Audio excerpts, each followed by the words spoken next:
Coming up, an NYPD officer is charged with manslaughter.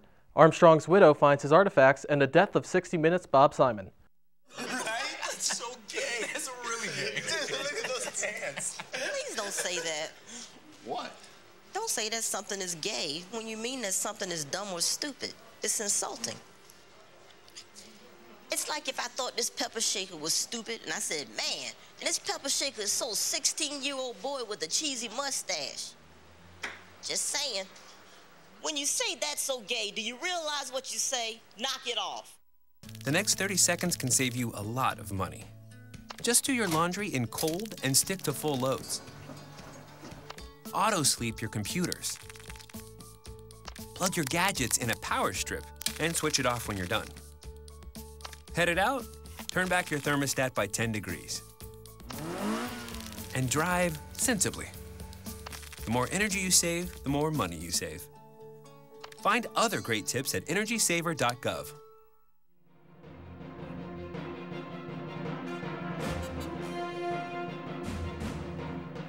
Welcome to the National Rundown. I'm Dylan DeSimone. And I'm Ryan Woodhatch. Congress approves the bill for construction of the Keystone Oil Pipeline.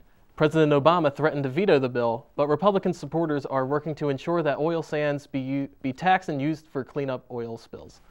Since the initial proposal in 2008, the pipeline has highlighted the differences between Republicans and Democrats and their take on energy and environmental matters. Let's take it to CBS's Rick Adams for the latest of one of the largest drug busts in Ohio's history.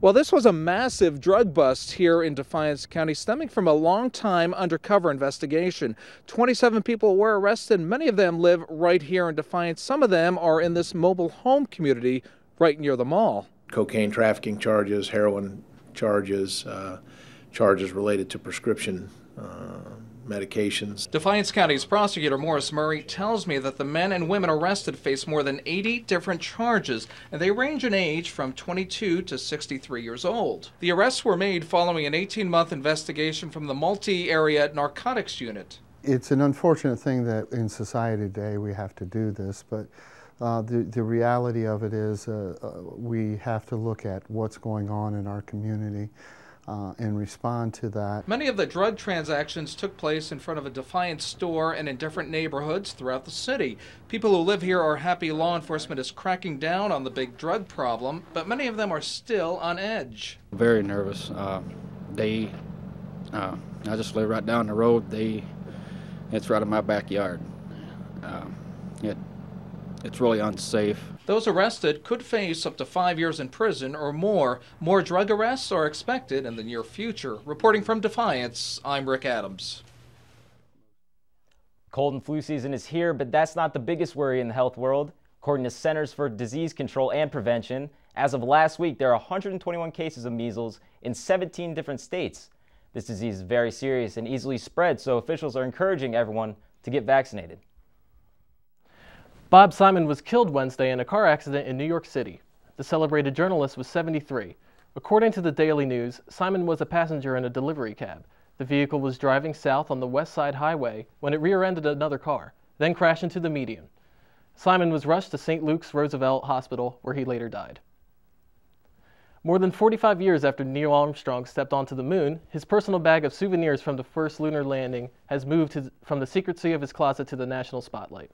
Armstrong's widow, Carol, found the white cloth bag filled with space hardware while cleaning out their suburban Cincinnati home after he died in August 2012 at age 82. NBC News says it has suspended chief anchor and managing editor Brian Williams immediately for 6 months without pay. Lester Holt is filling in while Williams sits out. NBC management said the decision to suspend Williams was made jointly with NBC Universal CEO Steve Burke and Pat Philly, chairman of NBC News. NYPD officer charged with manslaughter, with second-degree murder manslaughter in a shooting death of an unarmed Brooklyn man in November.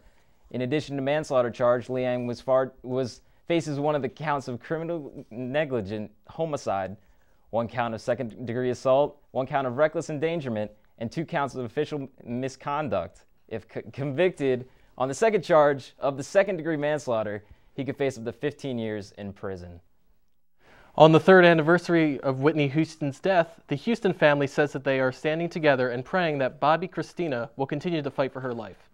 Whitney's daughter, Bobby Christina, was found unresponsive in a bathtub on January 31st and remains on life support. It seems like everyone stopped to get their lottery tickets last night to test their luck with the $564.1 million Powerball jackpot. The winning tickets were sold in Texas, Puerto Rico, and North Carolina, with no winner since November 29th. The jackpot was the third largest Powerball prize ever. 3 U.S.-born Muslim students were shot dead at the University of North Carolina at Chapel Hill. The victims were shot in the head over what locals and Muslim civil liberty groups are calling a hate crime. The alleged shooter, Craig Stephen Hicks, turned himself in on Tuesday. And after the break, we will have Lauren Campson with the latest in entertainment news and more on another Kanye West interruption at the Grammys. Take a look under your bed. Find stuff under there? What about jobs? No? Now try your closet. Still no jobs, just more stuff? Well, you really have both. See, stuff is defined as household articles considered as a group. Sometimes this stuff is no longer needed. Wait, no longer needed? That can't be right. Because remember those jobs you were looking for? Those are really needed. And they're the stuff inside your stuff. Our job is to unlock those jobs. And it starts when you donate your stuff to your local Goodwill. Here's how we do it. When you donate to Goodwill, we sell your stuff to provide job training for people right here in your community. So just by teaming up with Goodwill, you help create jobs. And isn't that worth parting with the leftover keytar from your 80s cover band? Goodwill. Donate stuff, create jobs.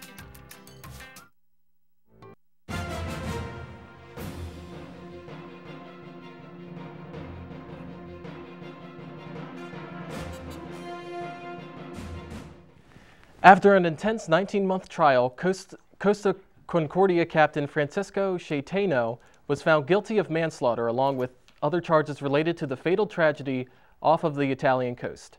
The crash, which happened 3 years ago, was caused by the ship colliding with rocks off the Tuscan island of Gigilo. During the trial, Chetano admitted the accident was the result of him trying to impress the passengers by sailing close to the rocks. 32 people were killed, and Chetano will be facing up to 16 years in prison. And now we're going to bring it over to celebrity news with Lauren. Lauren, what do you got for us? Thanks, guys. Last Sunday night during the Grammys, Kanye West once again could not keep his opinion to himself. After the rock artist Beck received the award for Album of the Year, instead of fellow nominee and expected winner Beyoncé, Kanye took the stage just like years ago with Taylor Swift to express his disapproval. At the after show, Kanye made the suggestion that Beck should have given his award to Beyoncé. And now some Taylor Swift news. Rumors circled earlier this week claiming that she would be the host of Nickelodeon's Kids' Choice Awards this year. But on Wednesday, former Jonas brother Nick Jonas announced that he will in fact be hosting the event on March 28th. This just in, Ryan Reynolds and Blake Lively have revealed their baby's name. It is not Violet like the rumors have suggested, but the baby's name is in fact James. Interesting. We're still unsure of the middle name, but one thing is for sure, baby James is very loved by both parents. That is all I have today for entertainment news. Back to you at the desk. Thank you, Lauren. If you recently purchased a super cheap first-class ticket from London to New York with United Airlines, sadly you will not be flying first class. The longtime airline company has announced in a statement Wednesday that the mistake which was caused by a computer glitch will not be honored. Need the perfect gift for your special somebody on Valentine's Day? The city of Newark has you covered. Municipally owned vacant lots are going for as low as $1,000, but there's one catch. The couples must build homes on the land and live there for at least 5 years. And now we have Robert here to speak with us about the plane turnaround that's caused by nuts. Yeah, I was definitely researching this a bit. It was definitely a funny story, but happened back December at JFK Airport in New York. Basically, a attendant got nuts that was in a bag and not on a plate, and she pretty much threw her hiatus a fit, and she pretty much made the plane turn around, and then she was asked to depart. Okay, so who was this exactly? Her name is Heather Cho. She is the eldest daughter of the Korean airline, which they were riding in. It's her eldest daughter, so he is the chairman of the whole airline, and she's the vice president of the airline, but it was her eldest daughter, his eldest daughter. And what happened to Heather Cho? Pretty much what happened is the airline sent out a statement saying that even though it was not an emergency situation, it was in order for the employees to be safe and everybody to be safe, they had to take care of the situation by removing her, and they would get back on schedule. Also, she then resigned from her position. She was the catering and in-flight hostess, basically, but she kept her position as the vice president of the airline. And after that, she was sentenced to 1 year in prison, and on Friday, she made her first appearance in public. She pretty much said, "I sincerely apologize, I'm very sorry," and she did bow, as it is custom for that type of Korean nature, to bow if they do disrespect. So that's pretty much the basic story. All right. Well, thank you. We appreciate it. All right. Thank you, guys. Have a good one. When we come back, AJ Lear has the latest in world news in our World News Minute.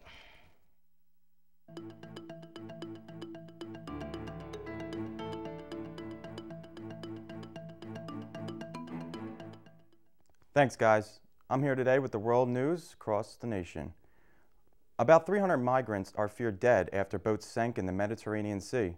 The incident is just the latest in a long series of disasters involving immigrants risking dangerous journeys to seek a better life. According to Andrei Miocic, spokesman for the UN High Commissioner for Refugees, some may have died without entering the water. Initial reports suggest 29 people died Sunday on one boat, mainly from hypothermia. According to the state oil company, at least 3 workers were killed and 10 were injured Wednesday in an explosion at an offshore oil and gas platform in Brazil. Petrobras said that 6 of the 74 workers who were on the platform remain missing. The explosion happened off the state of Espírito Santo. The cause was not immediately clear. Marathon peace talks aimed at ending the bloody crisis in eastern Ukraine concluded Thursday in a breakthrough. A ceasefire agreement was created for both sides to pull back heavy weapons. That's all from the World News Minute. Now back to you guys at the desk. And now we have sports news with Amber Mathis. Amber. Thanks, guys. Tiger Woods is taking a break from golf. The 14-time major champion and former world champion decided to take a break when he realized he was playing subpar. Woods played a career worst at his first tournament of the season, which he claims is due to a back injury that is not fully healed. Woods says he will make a return once he is back in shape. Jackie Robinson West, an All-African-American Little League team from Chicago, who is known for their soaring achievement, lost their Little League title. Investigators believe the team officials illegally expanded the area they were allowed to draw players from. The children of the team had no idea this happened, and investigators say the blame falls solely on the team officials. The NBA All-Star Game, which used to be a one-afternoon event, now takes place over the span of 5 days. Yet, despite the expansion, tickets for the All-Star Game are not available to the public. Though, if you're a really dedicated fan, you can get them from a second-hand ticket site like StubHub. But it will cost you around $2,000 to see Saturday's game. And now we have Lindsay with the weather. I wish I had a better forecast for you tonight, but I don't. Unfortunately, we have a high of 40 and a low of just 9. We're definitely expecting some rain and snow showers. And as we move into our 5-day forecast, Friday we're expecting a high of 23 and a low of 15. Saturday, again, some snow with a high of 37 and a low of 10. Sunday, it's going to be a bit windy with 15 high and a low of 3. Monday, it's just going to start clearing up some sun, but we're still going to experience some low temperatures of 26 and 17. Tuesday, we're expecting snow again with a high of 37 and a low of 32. Now let's take a look at our weather window. That's right, here we have today's weather window where you can see that it's pretty cloudy and not many students are walking because it's just entirely too cold. This weekend we're expecting a lot of precipitation. Make sure that we're leaving enough travel time. There will be a lot of traffic because of the winter conditions. Of course, yep. That's just the way it works in this winter weather. Absolutely. It's super cold, so make sure that we're bundling up and you're leaving enough time for travel. All right, thank you very much, Lindsay. We appreciate it.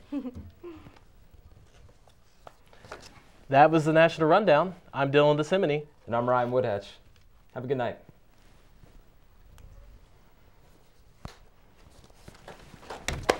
Did it. Yay.